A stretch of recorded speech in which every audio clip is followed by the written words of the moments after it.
All right, welcome. Today, we're going on a guided tour of one of the most intricate and frankly incredible systems in the entire human body, the female reproductive system. So let's dive right in.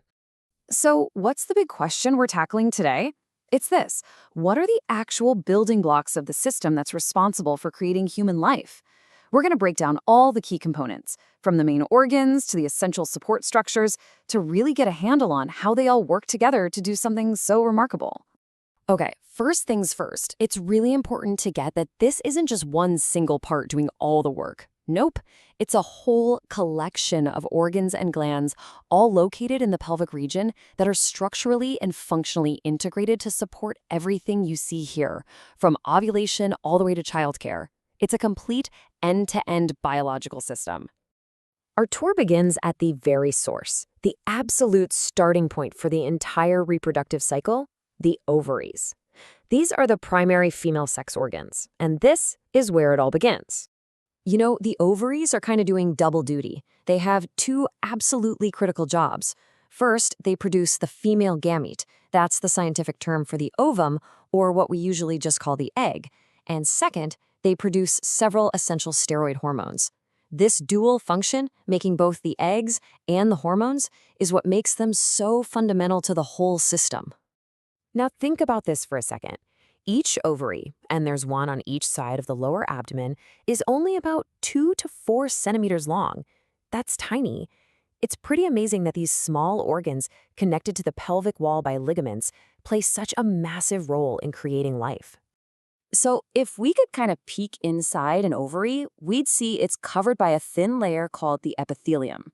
Inside that is what's known as the ovarian stroma, which is basically the supportive tissue of the organ.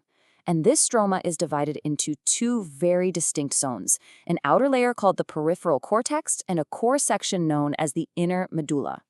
Okay, so once an ovum is released from the ovary, what happens then? Where does it go? Well, it needs to travel, and that's where the accessory ducts come into play. You can think of them as these carefully designed passageways for the egg's incredible journey. The main highway here is the fallopian tube, which is about 10 to 12 centimeters long. The journey starts with these finger-like projections called fimbria that gently sweep up and collect the ovum. From there, it enters a funnel-shaped opening called the infundibulum, travels through a wider part called the ampulla, and finally moves through this narrow section, the isthmus, which leads it directly to our next stop. And that destination is, of course, the uterus, which you probably know better as the womb. This is the single central organ where a fertilized egg can implant and begin to develop. You know, a really simple but surprisingly effective way to visualize the uterus is to picture an inverted pear. It's supported by ligaments that attach it to the pelvic wall, and this shape just helps us get a mental image of its form and how it sits inside the body. The wall of the uterus itself is made of 3 distinct layers, and each one has a very specific job. On the very outside, you've got a thin protective membrane called the perimetrium. In the middle is the myometrium, a thick layer of smooth muscle, and this is what's responsible for the powerful contractions of childbirth. And then finally, the inner layer is the glandular endometrium, which is the part that goes through all the cyclical changes during the menstrual cycle. Now, the uterus isn't just floating in there on its own. It opens into the vagina through a narrow passage called the cervix. The cavity of the cervix is called the cervical canal, and when you put that together with the vagina, that's what forms what we call the birth canal.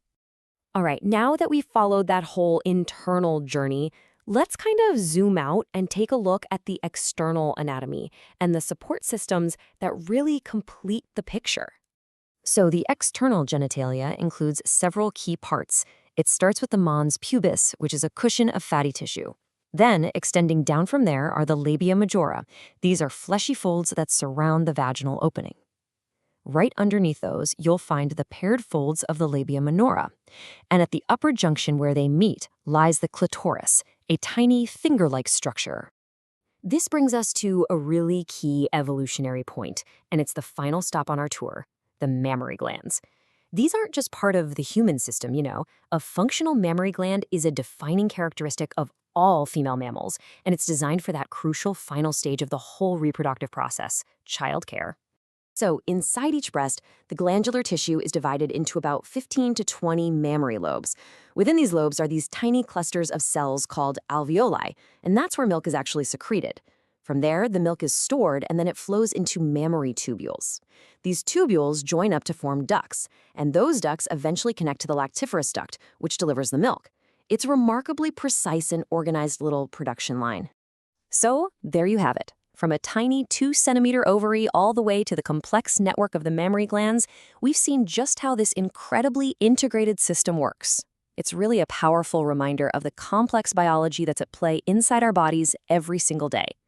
I hope this tour has sparked your curiosity and leaves you wondering, what biological marvel should we explore next?